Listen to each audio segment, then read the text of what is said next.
राम राम मंडळी. आज सकाळी सकाळी वावरात खत टाकायचं होते, त्यामुळे आपण लवकरच शेतात आलो होतो. गणेश पण गाडी वगैरे घेऊन तयार होता. मग हे काय खताचे कोण्या गाडीवर टाकून न्यायचे होते. मग गाडी बिडी वळून आणली, गाडी त्यांनी तिकडेच फसवली. वावरात काही निघतच नव्हती. मग इकून तिकून निघली. मग गाडीवर खताचे गोण्या टाकल्या. मग खताचे गोण्या टाकल्यावर मग आम्ही बसलो, तरी पण गाडी काय वावराच्या बाहेर निघतच नव्हती. सारे फसली, टायर जाम झाले तिचे. कसं तरी खताचे गोण्या टाकायचेच आपल्याला. कसं तरी गाडी इकून तिकून काढली आपण.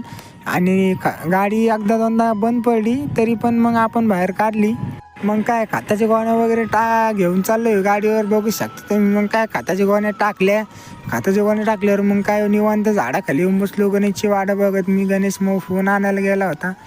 मग गणेश आला. गणेशनी आल्याच मग आम्हाला मोसंबी आणल्या. मोसंबी वगैरे खाऊन मग एकदम निवांत. इथंच आमचं काम संपलं आणि आपला ब्लॉग पण संपला. धन्यवाद.